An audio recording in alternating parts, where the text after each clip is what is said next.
Сәлем достар, құрметті менің көрермендерім, каналыма қош келдіңіздер. Әр күндеріңіз сәттілікке толы болсын. Бүгін сіздерге өте дәмді әрі балаларыңызға бірден ұнайтын қазіргі хит болып жатқан фрукты в стекле, яғни шыныдағы жемістерді жасайтын боламыз.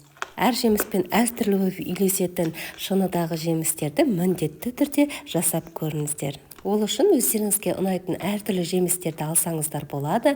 Мен бұл жерде мандарин, жүзім, кивиді жақсылап жуып алып, қағаз сүлгімен құрғаттым. Жемістерді жуып алғаннан кейін міндетті түрде осылай жеке-жеке қағаз сүлгімен құрғатып алу керек. Және міндетті түрде сіздерге осындай шпажка, яғни ағаш таяқшалар керек. Пластмасс вилкаларды қолданбаңыздар. Жемістерді сиропқа батыру барысында пластмасс вилкалар еритін болады. Қиялдарыңызға ерік беріп, жемістерді әртүрлі етіп, осы ағаш таяқшаларға қадап шығамыз.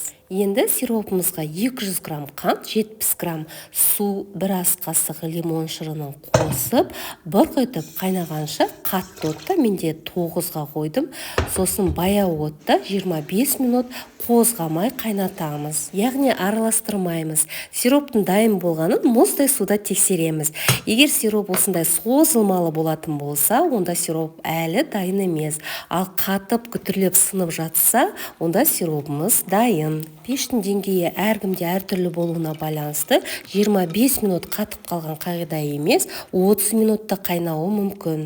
Сироп тез қоюланады, сол себептен тез-тез жасау керек. Сиропты жемістерге құйғаннан кейін мұздай суға салып, суда көп ұстамаймыз. Құрметті менің көрермендерім, каналымның дамуына үлкен үлестеріңізді қоса отыруларыңызды сұраймын. Ол үшін алдымен каналыма тіркелмеген болсаңыздар, төменде қызыл подписаться батырмасын басып тіркеле кетіңіздер.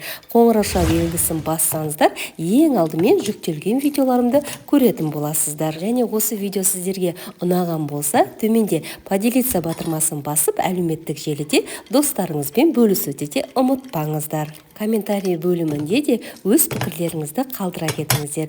Әр пікірге міндетті түрде жауап беремін. Сіздердің лайктарыңызбен каналымның дамуы мені әрі қарай шабыттандырып, мотивация береді. Видеоға мұқият болсаңыздар, бұл жерде су мұздай болуы керек. Мен алдын ала мұздатқышта мұз қатырып дайындап алдым. Және сироп 25 минут қайнап дайын болғанша жемістерді мұздатқышқа қойып алдым. Сонымен шыныдағы жемістердің жасалуының басты ерекшелігі суымыз мұздай болу керек, сироп қайнатқанда араластырмау керек, және жасап болған соң міндетті түрде ыдыстарды бірден жуу керек. Осымен біздің қазіргі хит болып жатқан фрукты в стекле, яғни шыныдағы жемістеріміз дайын.